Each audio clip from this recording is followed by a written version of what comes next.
Hi guys, welcome to our channel. நான் உங்களோட CCB அதாவது செக்வாரா கம்யூனிஸ்ட் பிரபாகரன். நீங்கள் பார்க்குறது மிஸ்டர் ஆல் கிரேசி சேனல். வாங்க நம்ம இன்றைக்கான வீடியோக்குள்ளே போகலாம். நேற்று நம்ம இது 52 அதாவது செல்ஃப் ரெஸ்பெக்ட் சாப்டரில் 52ல் விட்டோம்.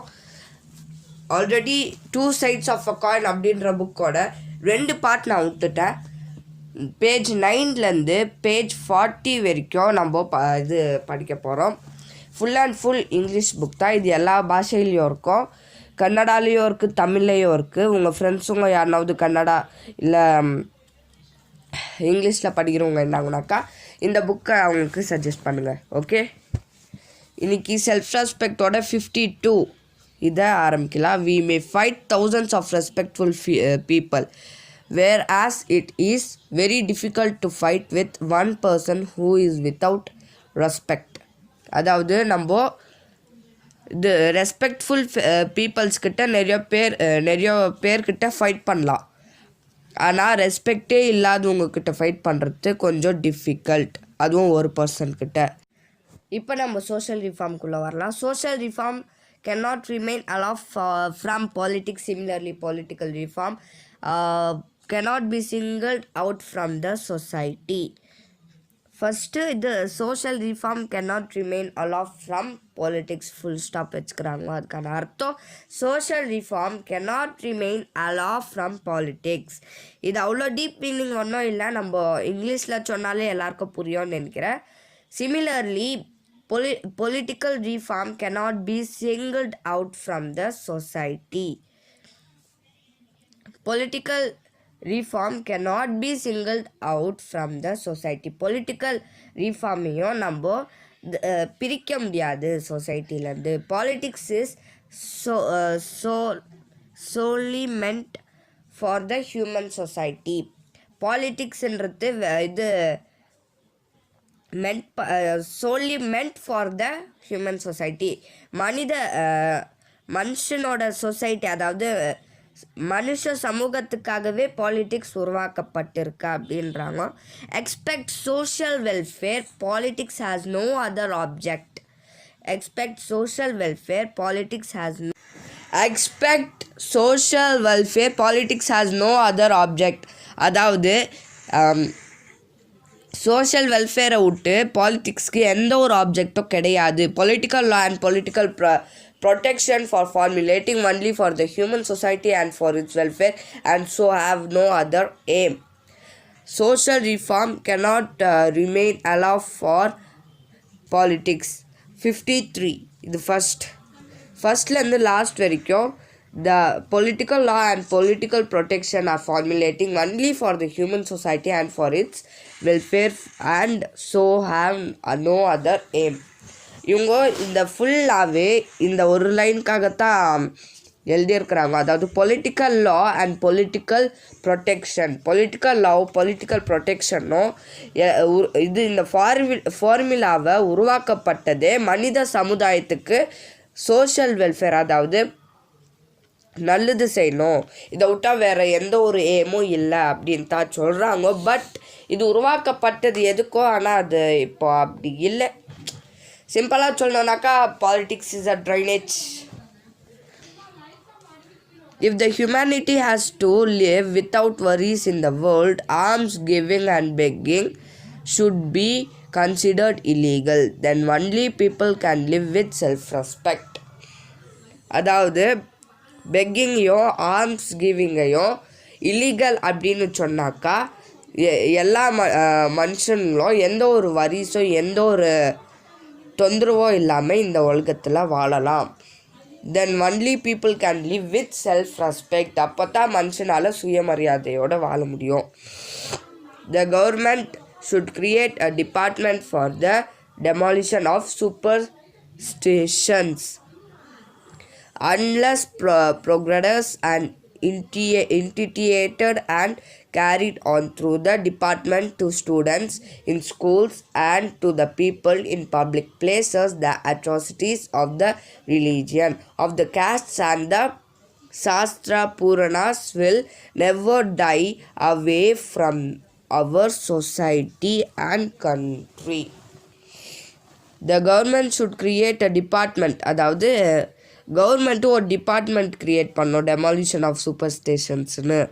அதை unless propagators are intimidated and carried on through this department to the students in schools. அதாவது இந்த டிபார்ட்மெண்ட் தான் ஸ்டூடெண்ட்ஸை ஸ்கூல்ஸோ, அதாவது students in schools and to people in public places to atrocities of the religion. அதாவது இந்த டிபார்ட்மெண்ட் தான் இது students ஸ்கூல்லையும் பப்ளிக் பிளேசஸ்லேயும் அட்ராசிட்டிஸ் ஆஃப் த ரிலீஜியன், மதத்தோட atrocities of the casts and the சாஸ்திர பூர்ணாஸ் will never die away from the society and country.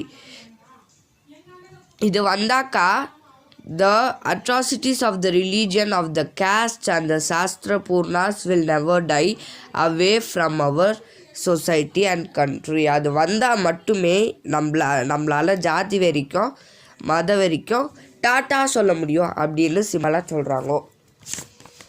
Next 56. It is important to abolish the caste difference existing in the name of temple and also to work for using the wealth of temple for the welfare of the people. இந்த 56ல நம்மளுக்கு author என்ன சொல்கிறாங்கனாக்கா, it is important to abolish the caste difference existing in the name of temple and also to work for using the wealth of temple for the welfare of the people. அதாவது caste abolisher differentiate existing, அதாவது caste difference நீ அந்த ஜாதி இந்த ஜாதின்னு பிரிக்கிறத எப்போ வரைக்கும் அழியாதுனாக்கா name of the temple and also to work for using the wealth of temple for the welfare of the people. இது எக்ஸிஸ்ட் ஆகினே தான் இருக்கும். அதாவது கேஸ்ட் டிஃப்ரென்ஷியேட் இதெல்லாம் இருந்துக்கினே இருக்கும். ஆனால் அதை நம்ம தடுக்கணும் அப்படின்றத இன்டைரக்டாக நம்ம ஆர்த்தர் சொல்கிறாங்க. அதை தடுக்கணும், அது வெளிப்படையாக கூட சொல்லலாம். ஆனால் இது வெல்ஃபேர் அப்படின்ற வார்த்தையை வச்சு the wealth of temple for the welfare of the people அது ரொம்ப லாங்காக எழுத்துக்கிறாங்க, அவ்வளோதான். ஆனாலும் இந்த லைன் நல்லா இருக்குது. In many situations we alone are responsible for all of our sufferings and insults and are not due to others unless we correct ourselves and create a great conscious change within us. It is impossible to bring a change in our society. In many situations, அதாவது நிறைய சிச்சுவேஷன்ஸில் நிறைய சூழ்நிலையில் we alone are responsible for all our sufferings and insults and are not due to others. எல்லாமே நம்மளது தான், நம்ம ஒரே ஒருத்தர் தான் அது எல்லாத்துக்கும் பொறுப்பு. அதை தவிக்கிறதுக்கும் நம்மளுக்கு இன்சல்ட் ஆகிறதோ or not due to others, மற்றவங்களால இல்லை. Unless we correct ourselves and create a great conscious change within us. நம்ம எப்போ நம்மளையே புரிஞ்சுக்கின்னு நம்மளையே திருத்துவோமோ அப்போ தான் இந்த சொசைட்டியை நம்மளால் மாற்ற முடியும் அப்படின்றாங்க.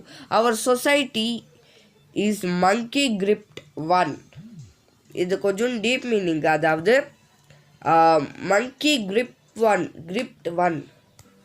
Through the world has advanced to a great extent.